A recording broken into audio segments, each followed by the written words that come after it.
नमस्कार मंडळी, श्री स्वामी समर्थ. आपल्याला 19 एप्रिल 2026 रविवार दिवशी अक्षय तृतीया हा सोन्यासारखा सण साजरा करायचा आहे. बघा, वैशाख शुद्ध तृतीयालाच अक्षय तृतीया म्हणतात. 3.5 मुहूर्तापैकी एक संपूर्ण शुभ मुहूर्त म्हणजे अक्षय तृतीया.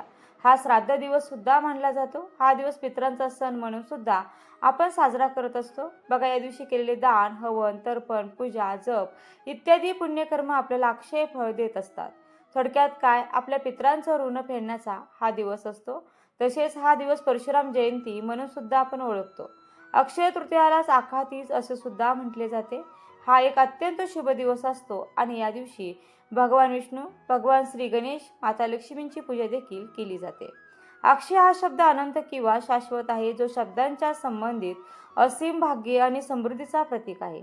नवीन व्यवसाय सुरू करणे, नवीन नोकरी सुरू करणे किंवा नवीन निवासी स्थानात प्रवेश करणे यासारखे नवीन उपक्रम सुरू करण्यासाठी हा दिवस योग्य मानला जातो. यंदा 19 एप्रिलला अक्षय तृतीया आहे आणि या दिवशी तुम्ही पूजा नाही केली तरी चालेल, पण ही एक जी चूक आहे ती अजिबात आपल्याला करायची नाही. 99% लोकांना माहिती नसेल की ही चूक कोणती आहे. तसेच या दिवशी काय करावे, काय करू नये याविषयीची संपूर्ण माहिती आपण पाहणार आहोत आणि त्यामुळे व्हिडिओ हा शेवटपर्यंत नक्की पहा. चला तर मग आपण व्हिडिओला सुरुवात करूया. यंदा 19 एप्रिल रोजी रविवारी अक्षय तृतीया आहे आणि या तृतीया तिथीचा प्रारंभ हा 19 एप्रिल रोजी सकाळी 10:49 सुरू होणार आहे आणि 20 एप्रिल 2026 रोजी सकाळी 7:26 तृतीया तिथी ही समाप्त होणार आहे. मात्र यंदा 19 तारखेलाच अक्षय तृतीया ही साजरी केली जाणार आहे. बघा, अक्षय तृतीया साजरी करताना या गोष्टी नक्की लक्षात ठेवा. नंबर 1, महिलांनी सकाळी लवकर उठायचं आहे आणि आंघोळीच्या पाण्यात थोडे का होईना गंगाजल टाकायचं आहे. चिमूटभर हळद टाकायची आहे. तुम्हाला आंघोळीनंतर आपलं मुख्य दार स्वच्छ पुसून घ्यायचं आहे. दारात सडा रांगोळी करायची. घरदार स्वच्छ करून घ्यायचं आहे. उंबरठ्यावर हळदीचं लेपन करायचं आहे. दाराशी लहान का होईना रांगोळी काढायची. उंबरठ्याची पूजा करून घ्यायची आहे आणि उंबरठ्यावर एक वस्तू ठेवायची आहे. ती म्हणजे एखादी मातीची पंती घ्या. त्यात अख्खे मुठभर तांदूळ ठेवा. त्यावर 2 लवंगा, 2 कापराच्या वड्या ठेवा आणि उंबरठ्यावर कोपऱ्यात दिवसभर ठेवून द्यायचे आहे. त्या तिथेच तशाच राहून द्या. संध्याकाळी दिवे लागणीला ते तांदूळ आणि जो कापूर ठेवलेला आहे लवंगासोबत त्या वस्तू तुम्हाला जाळून टाकायच्या आहे. माता लक्ष्मीला तुमच्या मनातील इच्छा बोला आणि त्या वस्तू उंबरठ्यावरच जाळायच्या आहेत. तुम्हाला सोन्यासारखे अनुभव येतील. नंबर 2, त्याचबरोबर या दिवशी सकाळीच गॅसच्या शेगडीची पूजा आवर्जून करायची आहे. आंब्याचं तोरण दारावर जरूर लावायचं आहे. आता आंब्याचं तोरण लावताना काय करायचं आहे बघा महिलांनो, 5 आंब्याची पानं घ्या, 11 घ्या, 21 घ्या. धुवून स्वच्छ पुसून घ्यायची. प्रत्येक आंब्याच्या पानाला ओम नमो भगवते वासुदेवाय नमः लक्ष्मीनारायणाचा मंत्र जपा आणि प्रत्येक आंब्याच्या पानाला हळदी कुंकूचं बोट लावायचं आहे आणि मग ती आंब्याची डहाळी किंवा आंब्याचं तोरण आपल्याला मुख्य दरवाजावर लावायचं आहे.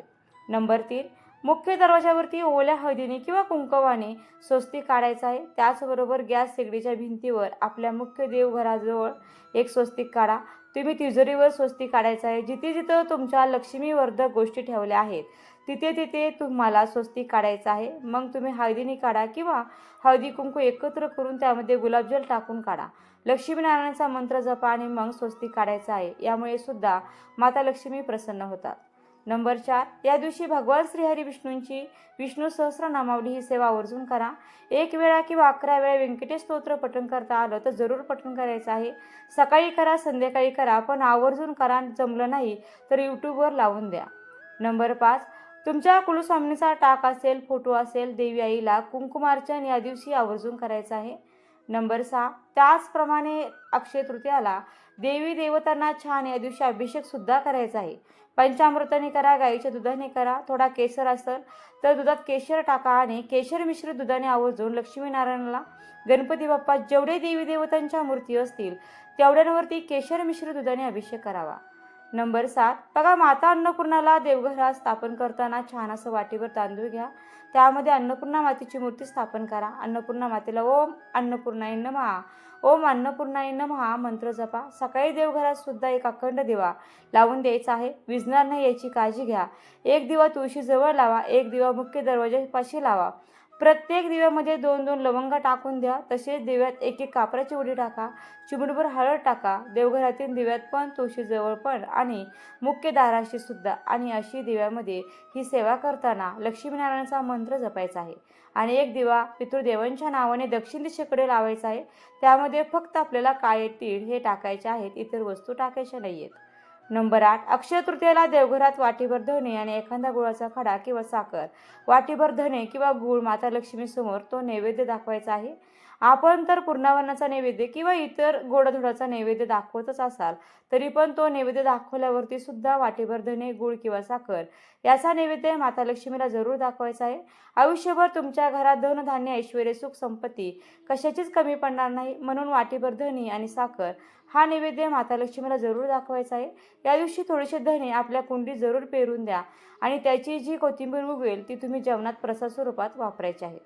नंबर 9, या दिवशी पूर्णावनाचा नैवेद्य, आंब्याचा नैवेद्य तर सगळ्यांच्या घरामध्ये होतोच. काही ठिकाणी तर अक्षय तृतीयापासून आंबा खाल्ला जातो. आधी देवांना नैवेद्य दाखवला जातो, पितरांना नैवेद्य दाखवला जातो, गाईला नैवेद्य दाखवला जातो आणि मग आपण आंबा खायला हा सुरुवात करतो. नंबर 10, बघा आपल्याला आपल्या कर्माची फळे आपल्या कर्मानुसार मिळत असतात आणि म्हणून अक्षय तृतीयाच्या दिवशी दान करायला विसरू नका. या दिवशी दान केल्यामुळे तुमच्या जीवनामध्ये सकारात्मक गोष्टी घडत असतात आणि आपली जी चांगली कृती आहे त्यामध्ये वाढ देखील होत असते. नंबर 11, अक्षय तृतीयाच्या दिवशी पाण्याने भरलेले भांडे दान करणे अतिशय शुभ मानले जाते. या दिवशी तुम्ही कलश किंवा भांडे दान करू शकता. फक्त ते भांडे रिकामे दान करू नका, हे नेहमी लक्षात ठेवा. त्यामध्ये पाणी किंवा साखर, धान्य भरून तुम्ही हे भांडे दान करू शकता. अक्षय तृतीयाच्या दिवशी पांढऱ्या वस्तूचे दान करणे अतिशय शुभ मानले जाते. यामध्ये तुम्ही दूध, दही, साखर, खीर, शंख, पांढरे कपडे इत्यादी वस्तूंचे दान करू शकता. यामुळे व्यक्तीला शुभफळे प्राप्त होतात आणि कुंडलीतील चंद्राची स्थिती देखील मजबूत होते. तसेच या काही वस्तू दान केल्याने व्यक्तीला शाश्वत पुण्य देखील प्राप्त होते. नंबर 12, त्याचप्रमाणे अक्षय तृतीया दिवशी पूर्वजांचा आशीर्वाद मिळवण्यासाठी तुम्ही पूर्वजांच्या नावाने गरिबांना आणि गरजूंना तुमच्या क्षमतेनुसार अन्नदान, पैसे आणि कपडे इत्यादी देखील दान करा. असे केल्याने पितृदोषापासून मुक्ती मिळते. या दिवशी ब्राह्मणासाठी जेवणाची व्यवस्था करावी. अक्षय तृतीयाला सोने खरेदी करणे सुद्धा खूप चांगले मानले जाते. तसेच मंदिरात फळे आणि प्रामुख्याने गोड अन्नाचे दान करावे. शक्य असल्यास हॉस्पिटलमध्ये जाऊन गरजू रुग्णांना फळे, पाणी आणि मिठाई वाटप करावी. नंबर 13, त्याचप्रमाणे बघा मंदिरात पूजेचे साहित्य उदाहरणार्थ घंटा, पूजेची थाळी अर्पण करू शकता. तसेच विद्वान व्यक्तींना धार्मिक पुस्तके भेट दिल्यास गुरु बृहस्पती प्रसन्न होतात. त्याचप्रमाणे या दिवशी आपल्या आईवडिलांचा आणि गुरूंचा आशीर्वाद घ्यावा. मोठ्यांचा आशीर्वाद घेणे या दिवशी विशेष फलदायी ठरतं. थोडक्यात सांगायचं तर मोठ्यांचा आशीर्वाद घेतल्यास आपल्याला अनंत पुण्याची प्राप्ती होते. नंबर 14, याशिवाय या दिवशी धनसंपत्तीसाठी देखील मिठाची पूजा केली जाते. अक्षय तृतीयाला वाटीमध्ये मीठ घेऊन त्याची पूजा अवश्य करावी. पण तुम्ही काचेची वाटी किंवा चिनी मातीचीच वाटी घ्यायची आणि त्यामध्ये मीठ भरावं. मग ते मीठ जाड असेल, काळं मीठ असेल, सैंधव मीठ असेल किंवा बारीक मीठ असेल, जे मीठ तुम्ही वापरता ते मीठ तुम्ही त्यामध्ये भरायचं आणि त्याची पूजा करायची. वाटीच्या समोर तुम्ही फूल आणि त्या फुलावरती हळदी आणि कुंकू वाहू शकता. अक्षय तृतीयाला तुम्ही मिठाची पूजा अवश्य करावी. दुसऱ्या दिवशी सकाळी उचलून ते मीठ तुम्ही एकतर स्वयंपाकघरामध्ये वापरू शकता किंवा एखाद्या काचेच्या भरणीमध्ये भरून ठेवून तेच मीठ तुम्ही थोडं थोडं करून फरशी पुसण्यासाठी वापरलं तरीही चालेल. यामुळे आपल्या घरातील नकारात्मकता ही नष्ट होते. नंबर 15, अक्षय तृतीयाच्या दिवशी भगवान विष्णूंची ज्यावेळेस तुम्ही पूजा कराल त्यावेळेस भगवान विष्णूंना पिवळा रंग हा अतिशय प्रिय आहे. म्हणून पिवळ्या रंगाची फुलं, पिवळ्या रंगाचा तुम्ही भोग प्रसाद म्हणून नैवेद्य त्यांना अर्पण करू शकता. तसेच या दिवशी आपण पिवळ्या रंगाचे वस्त्र परिधान देखील करू शकता किंवा करावी. तसेच या दिवशी नवीन कपडे परिधान करूनच मंदिरात देवाचं दर्शन हे आवश्यक घ्यावे. नंबर 16, प्रत्येक महिन्याच्या अमावस्येला सुद्धा तुम्ही पितरांसाठी दानधर्म, पितरांसाठी सेवाही करू शकता. प्रत्येक महिन्याच्या अमावस्येला तुम्ही पितरांचे स्मरण करून शिधादान करू शकता. तुम्ही एखाद्या मंदिरामध्ये गुप्तदान, यथाशक्ती जे काही तुम्हाला पैसे दान करायचे आहे ते तुम्ही दान करू शकता किंवा या व्यतिरिक्त तुम्हाला काही पितरांसाठी सेवा करायच्या असतील, पितृस्तुती, पितृअष्ट किंवा पितृस्तोत्र तुम्हाला नित्यनेमाने दररोज म्हणायचं असेल तर ते सुद्धा दररोज तुम्ही सकाळी किंवा संध्याकाळी घरामध्ये दक्षिणेकडे तोंड करून बसून तुम्ही हे म्हणू शकता. नंबर 17, बघा, आपण जो पितरांचा स्वयंपाक करतो त्यामध्ये कोणकोणते पदार्थ हे बनवायचे असतात. तर काही ठिकाणी फक्त पुरणपोळीचा नैवेद्य अक्षय तृतीयाला दाखवला जातो, पण काही ठिकाणी पितरांसाठी पितरांचा स्वयंपाक हा बनवला जातो.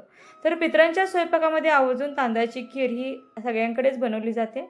त्यानंतर उडदाचे वडे बनवले जातात, आळूची वडी, तसेच आळूची भाजी, तसेच कढी बनवली जाते. त्याचप्रमाणे बटाट्याची भाजी, भेंडीची भाजी, डांगराची भाजी, त्यानंतर गवारीची भाजी देखील बनवली जाते. चटण्या बनवल्या जातात.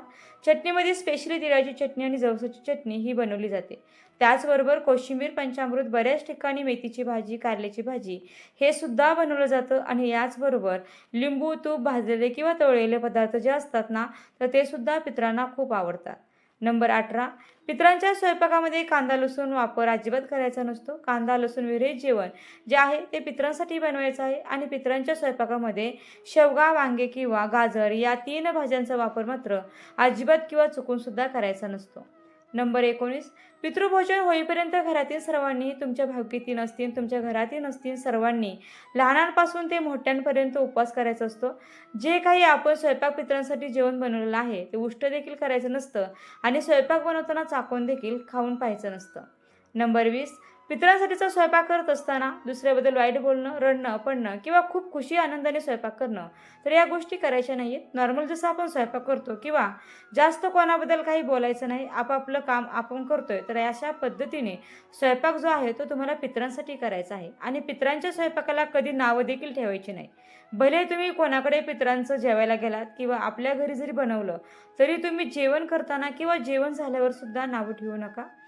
नंबर 21, पितरांसाठी जेव्हा आपण नैवेद्य बनवतो तर त्यावेळेला जेव्हा आपण ताट बनवतो आणि समोर नैवेद्य दाखवण्यासाठी ठेवतो तर त्यावेळेला आपण पाण्याने चौकोन भरीव न काढता पाण्याने आपल्याला गोल काढायचा आहे. आणि त्यावर मग हे जे ताट आहे नैवेद्याचं बनवलेलं ते तुम्हाला ठेवायचं आहे. नैवेद्य दाखवताना उलटं पाणी फिरवायचं असतं. जसं आपण देवासाठी सगळ्या गोष्टी करतो त्याच्याबरोबर एकदम उलट सगळ्या गोष्टी पितरांसाठी करायच्या असतात. पितरांसाठी जेवण, पितरांसाठीचं ताट हे शक्य झालं तर 99% तुम्हाला मिळालं तर केळीच्या पानावर वाढायचं आहे. पण सगळ्यांनाच केळीचं पान मिळतील असं शक्य नाही, त्यामुळे तुम्ही ताटामध्ये देखील वाढू शकता. पितरांना नैवेद्य दाखवून झाल्यावरती लगेच कावळ्याला देखील घास ठेवायला अजिबात विसरायचं नाही.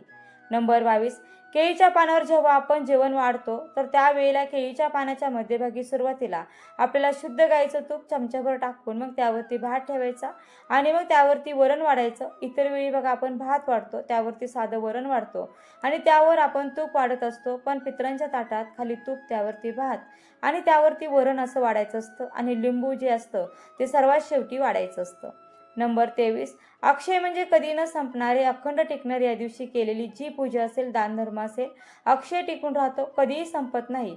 म्हणून या तिथीला आपण जे जे शक्य असेल ना त्या त्या सेवाने थोडं का होईना दान अवश्य करायचं आहे. यामुळे बऱ्याचशा पितृदोषातल्या 100% अडचणी दूर होतात आणि पितृ शांत, तृप्त होऊन भरभरून आशीर्वाद देखील देतात.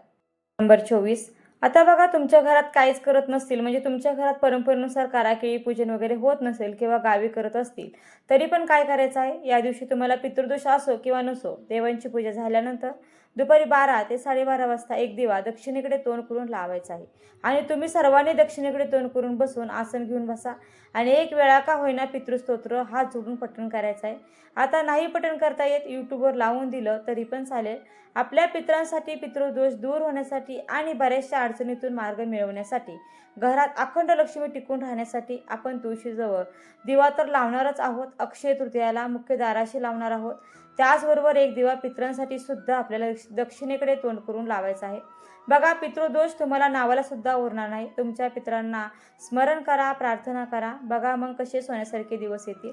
मात्र महिलांना मासिक पाळी किंवा 4 दिवस वगैरे असतील तर घरातील इतर व्यक्तींनी सेवा केली तरी देखील चालू शकतं. नंबर 25, अक्षय तृतीयाला कावळ्याला सुद्धा घास द्यायचा आहे. साधा दही भात ठेवला तुम्ही किंवा पुरी केलेली असेल, एखादी चपाती केलेली असेल, त्यावर थोडासा भात ठेवा, थोडंसं दही टाका, चमच्यावर साखर टाका आणि घराच्या बाहेर कावळ्याला घास या दिवशी आवश्यक द्यायचा आहे. त्याचबरोबर घराजवळ गाय असेल शोधा, मिळून जाईल. गायीला सुद्धा ताजी चपाती द्या किंवा पुरणाची पोळी केलेली असेल, पुरणाची पोळीतला तूप लावून स्वतःच्या हाताने गायीला अक्षय तृतीयेच्या दिवशी आवर्जून सर्वांनी असा नैवेद्य खाऊ घालायचा आहे. आणि मग आपण सर्वांनी जेवायचं आहे. आधी देवांना नैवेद्य दाखवा, पितरांना नैवेद्य दाखवा, कावळ्याला घास ठेवा आणि मग गायीला नैवेद्य दाखवून मगच जेवण करायचं आहे. तसेच या दिवशी कोणकोणत्या चुका आपल्याला टाळायच्या आहेत त्याबद्दलची माहिती थोडक्यात आपण जाणून घेऊया. नंबर 1, अक्षय तृतीयाच्या दिवशी मद्यपान धूम्रपान करणे टाळावे. हा जो दिवस आहे तर तो खूप शुभ आणि पवित्र मानला जातो. त्याचप्रमाणे या दिवशी कोणालाही वाईट बोलणे किंवा अपमानित करणे टाळावे. या दिवशी शांतता आणि सकारात्मकता टिकवून ठेवणे खूप महत्त्वाचे आहे. नंबर 2, अक्षय तृतीयाच्या दिवशी माता लक्ष्मी आणि भगवान विष्णू यांची एकत्रित पूजा करावी. माता लक्ष्मी आणि भगवान विष्णू यांची पूजा या दिवशी वेगळी करू नये, एवढी गोष्ट मात्र लक्षात ठेवा. बघा, जर आपण वेगवेगळे त्यांचं पूजन केलं त्यावेळी माता लक्ष्मी आपल्यावरती नाराज होतात, कारण माता लक्ष्मीला सर्वात प्रिय भगवान विष्णूंची केलेली उपासना आहे आणि भगवान विष्णूंच्या पूजेचं फळ मिळवण्यासाठी तुळशीची पाने त्यांच्या प्रसादामध्ये नक्की ठेवा. त्यांना तुळशीच्या पानांची माळ बनवून घाला. हा उपाय केल्याने भगवान श्रीहरी विष्णू लवकरात लवकर प्रसन्न होतील. नंबर 3, या दिवशी नॉनव्हेजचं सेवन घरामध्ये अजिबात करू नये. मांस, मटण, मच्छी, अंडी या दिवशी आपल्या घरामध्ये अजिबात बनवायची नाहीये. नंबर 4, आता सर्वात महत्त्वाची जी चूक आहे बघा, या दिवशी आपण अनेक प्रकारच्या वस्तूंची खरेदी करत असतो. त्यामध्ये आपण सोने चांदी खरेदी करतो. तसेच आपल्या ऐपतीनुसार आपण ज्या वस्तू आपल्याला हव्या आहेत त्या वस्तू खरेदी करत असतो. पण यामध्ये चुकून सुद्धा आपल्याला या दिवशी प्लॅस्टिकच्या, ॲल्युमिनियमच्या किंवा स्टीलची भांडी किंवा लोखंडाची भांडी या दिवशी खरेदी करू नये. या गोष्टीत राहूचा प्रभाव खूप असतो आणि त्यामुळे घरात नकारात्मकता येऊ शकते. त्यामुळे या गोष्टींची चुकून सुद्धा खरेदी करू नका. नंबर 5, त्यानंतर पुढची सर्वात महत्त्वाची चूक म्हणजे अक्षय तृतीयेच्या दिवशी कोणालाही पैसे कर्ज देणे टाळावे. असे मानले जाते की या दिवशी आपल्या घरातील लक्ष्मी दुसऱ्याकडे जाते. त्यामुळे चुकून सुद्धा या दिवशी पैसे किंवा सोने चुकूनही कोणाला कर्ज म्हणून देऊ नका किंवा तुम्ही स्वतः सुद्धा कोणाकडून पैसे हे उसने म्हणून घेऊ नका. नंबर 6, अक्षय तृतीयाच्या दिवशी पूजा स्थान, तिजोरी किंवा पैशाची जागा अस्वच्छ ठेवू नये. तसेच घराची नीट साफसफाई करावी. अस्वच्छ घर नकारात्मकतेने भरलेलं असतं आणि अशा घरामध्ये लक्ष्मी वास करत नाही आणि त्यामुळे या चुका सुद्धा आपल्याला अजिबात करायच्या नाहीयेत, ह्या पूर्णपणे टाळायच्या आहेत. नंबर 7, या दिवशी तुम्ही शंख, कवड्या, श्रीयंत्र, कुबेर यंत्र, भगवान श्री गणेश, श्री हरी विष्णू या सर्व गोष्टी माता लक्ष्मीला अतिशय प्रिय आहेत आणि त्यामुळे त्यांचा आपल्याकडून चुकूनही अपमान होणार नाही याची काळजी ही आपल्याला घ्यायची आहे. नंबर 8, त्याचबरोबर या दिवशी अजूनही काही नियमांचं पालन करायचं असतं. त्यामध्ये घरामध्ये पती पत्नीने ब्रह्मचर्य पालन करायचं आहे. त्याचबरोबर घरामध्ये भांडण, कटकट, वादविवाद होणार नाही याची आपल्याला काळजी घ्यायची आहे. नंबर 9, ज्या महिलांना मासिक धर्म चालू आहे, म्हणजे बघा अगदी मासिक धर्माचा 4था दिवस असेल तरीही अक्षय तृतीयेची पूजा ही चुकूनही करू नये. त्याचप्रमाणे ज्या महिलेची नुकती डिलिव्हरी झालेली आहे, म्हणजे तिचे 12 दिवस पूर्ण झालेले नाहीत, तर अशा महिलांनी सुद्धा चुकूनही अक्षय तृतीयेची पूजा करू नये. डिलिव्हरी झालेल्या महिलेने 1.25 महिना देवपूजेपासून तसं पाहिलं तर लांब राहायचं असतं. त्याचबरोबर विटाळ असेल, सुतक असेल तर अशा महिलेने सुद्धा अक्षय तृतीयेची पूजा ही पूर्णपणे टाळायची असते. अक्षय तृतीयाला तर्पणविधी, होम करायला विसरू नका. याचा संपूर्ण माहिती आपल्या चॅनलवरती उपलब्ध होणार आहे. तो व्हिडिओ देखील येणार आहे, नक्की पहा. तर अक्षय तृतीयाच्या पूजेसंबंधित ही माहिती तुम्हाला उपयुक्त वाटली असेल तर व्हिडिओला नक्की लाईक करा, शेअर करा आणि चॅनलला सबस्क्राईब करायला मात्र अजिबात विसरू नका. व्हिडिओ शेवटपर्यंत पाहिल्याबद्दल अगदी मनापासून तुमची खूप खूप आभारी आहे. धन्यवाद. श्री स्वामी समर्थ. जय जय स्वामी समर्थ. रामकृष्ण हरी.